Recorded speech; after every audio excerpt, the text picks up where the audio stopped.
Matayo mu gice cya 20 umurongo wa 6 cyane cyane niho nshaka gushimikira. Reka mpere ku murongo wa 5. Yongera kugenda isaha ya 6 no ku y'icenda agira kuno, kandi nko ku isaha y'11 aragenda abona abandi bihagarariye, arababwira ati mbega ko mwahagaze hano umunsi wose ataco mukora?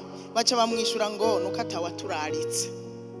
Aba n'abantu bari ngaho basha burya nagira ndababwire ngo Imana yaradushizemo ubutunzi. Imana yaradushizemo ubutunzi, turi mw'ingabire. Burya kubona ufise ingabire ni opportunity. Aba bantu rero saa 11 aragenda arabasanga, asanga aho bihagarariye, arababaza ati mbega ko mwahagaze ngaho umunsi wose ataco muriko murakora? Hanyuma baca bamwishura ngo nuko atawaturaritse, nuko atawaduhaye igikorwa.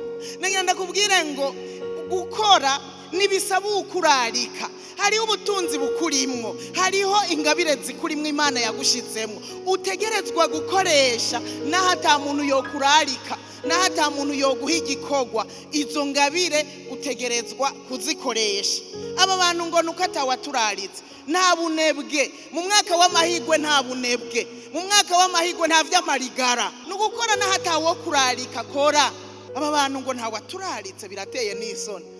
Mu yandi majambo ni mpaka dukore baduhaye igikorwa. Birashoboka yuko dukora ibyacu, ivyo turongowe gukora, ibijanye n'ingabire ziri muri twebwe, tukabikora atawadutumye. Ngaha mw'ishengero hariho abantu bafise ingabire. Kumbure hari umuntu bobaza bati mbega we ukora iki mw'ishengero ry'Urutare, ujejwe iki? Igikorwa ukora nyezina mw'ishengero ry'Urutare ni ikihe? Agaca avuga jewe ntawamaye ikibanza ngo nkore, nta gikorwa jewe barampa. Eka hano mw'ishengero ntawe uzoguha igikorwa. Wewe ni uzumva bya bindi bibira muri wewe, ufata ingingo uvuge ngo reka nje kubikoresha hanaka. Bya bindi Imana yagushiramwo. Burya ikibazo abantu bazi kubona neza kurondera ama opportunity, aribaza ati mbega burya ikintu kiri muri jewe burya nta muntu cofasha. Mbega burya ikintu kiri muri jewe naco cofasha ishengero, naco cofasha ishira hamwe ndimo. Ukavyiyumvira, umaze kuvyiyumvira ucuhaguruka ukavuga hari ico Imana yashizemo, reka mpaguruke ndagikoreshe. Haleluya.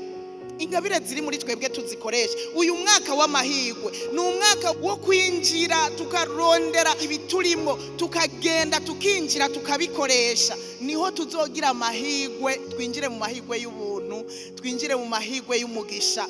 Haleluya.